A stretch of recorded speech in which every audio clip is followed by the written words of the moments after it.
Hi guys, welcome back to my channel. I am Rebecca and these are my reviews.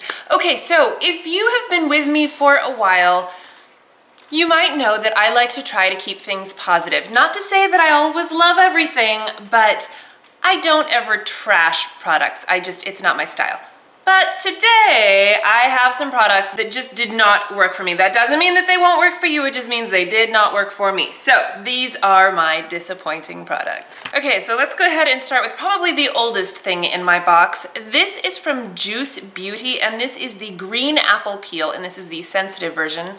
I take that to mean that they also have a non-sensitive version. Can you see the gook going on in there? Look how watery that is. Can you hear it?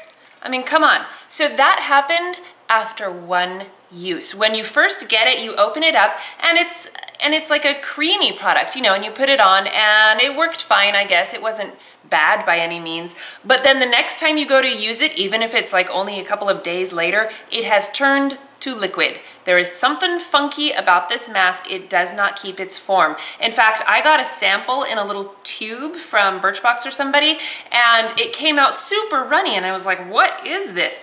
And then when I got the full-size jar, I believe in a FabFitFun, the first time I used it, I was like, oh, this seems like a normal consistency. The second time I tried to use it, it was liquid, and I will not put this back on my face. It's weird, and I don't know what is going on with the makeup of this product. The next thing in here, I don't know. This could be a perfectly reasonable product. This is from Laneige, and this is their BB Cushion.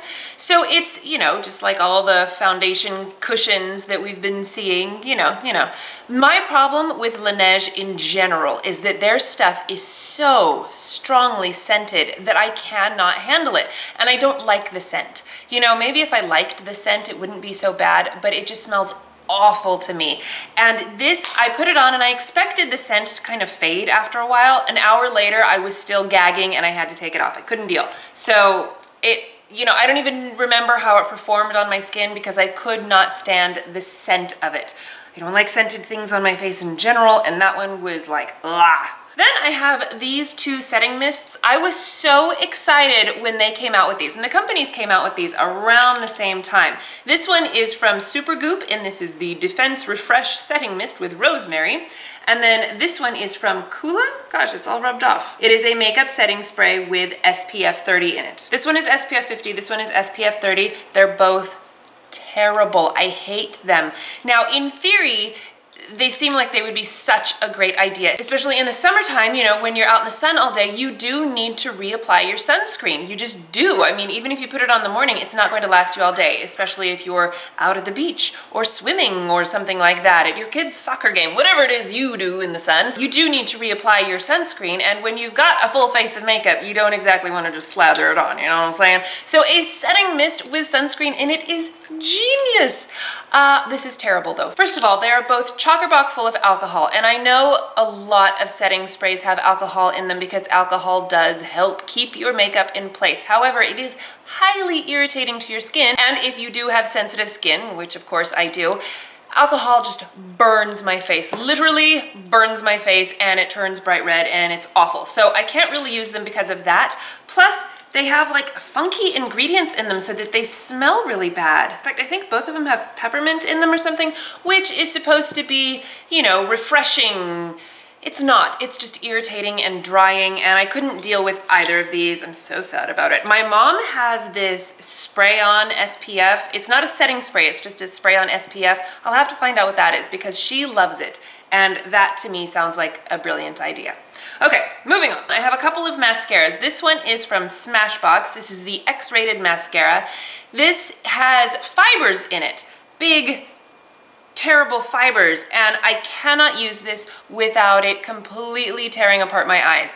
I don't know if I just have overly sensitive eyes or something, but I can't do a lot of fiber mascara. So it's not just this one, it's most fiber mascaras, to tell you the truth. In fact, that is my issue with this one as well. This is from Tarte, and this is Best in Faux. This is just a fuzzy stick. It's not even a mascara, it's just a fuzz stick, and you're supposed to, you know, put on mascara, then put this on, and then put on more mascara, and then your eyelashes will be super crazy long. I can't deal. I cannot deal. First of all, they get all over your face. like all over, and they're, you know, they're kind of sticky. It's just messy and horrible, and they always sting my eyes. This mascara isn't a fiber mascara. This is from ALMAY. This is the Intense Eye Color Volumizing Mascara. My issue with this one is that it has glitter in it. Straight up chunks of glitter, which of course irritate my eyes. Also, the mascara itself is rather flaky and horrible, and I did not like it at all. This one I really wanted to love. This is from Benefit. This is Air Patrol, again with my sensitive eyes. This is an eye primer with SPF in it, and the application is kind of funny. It's got this rubbery tip, which is like a soft jelly kind of a thing, which is a little bit weird. And you think, oh, that's great. Then I don't even have to use my finger. I can just, you know, put this on there. No, you still have to rub it in with your finger because this does not do a good job of actually like blending it in. It's just for applicating purposes. It doesn't poke you in the eye, which is nice. And, you know, I love that it has SPF in it. It's one of those, you know, where you click the product up and then it keeps coming out. I hate things like that because, you know, you always get way too much.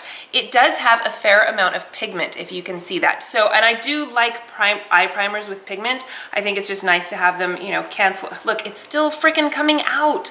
Ugh. And then I've used way too much. Okay, so let's put this away. All right, so anyway, it's got a fair amount of pigment in it, which I really liked. I thought that it was great. It worked great as an eye primer, but it stung the dickens out of my eyes. Like seriously, my eyes stung and were watery all day. And I only ever wore it that one time because I just couldn't hang. So that's another bummer. And yes, I have 4 eye stinging products. I know. Okay, and then this one is from Milani. This is the Ultrafine Liquid Eyeliner in black vinyl. The applicator has kind of, it looks like it's going to be a brush, but I think it's actually just like a felt tip nubbin on the end of a wand. I don't know. Anyway, it's kind of watery, and so you don't get a lot of color in it. And then when it dries, it flakes, it smudges, it doesn't last. It was just an awful eyeliner. And then the last thing in here, this is from Lavanila. I love Lavanila deodorant. Oh, I'm getting that damn eye primer everywhere. Where's a tissue? Okay, so I do love Lavanila deodorant. I wear it all the time. It's my daily deodorant. However, this one is the Sport Luxe version, which is supposed to be a little bit stronger. I believe it's $2 more expensive also, and it has a completely different texture. The smell is nice, like an Ivory spring clean, fresh scent, if you know what I mean. It's actually kind of manly, but I like it. So it smells nice, but the texture is very stiff. Very stiff. And at first I was like, oh, it's not that big of a deal. And then after a while, it seemed to get drier, and not even that long. Like, you know, I'd had it for a couple of weeks. And the longer I had it, the drier it felt, and the more it started irritating my armpits. I just couldn't use it anymore because plus it wasn't like it was much more effective than the other Lavanila deodorants. It's not stronger scented. It doesn't help keep the wetness at bay, anything like that.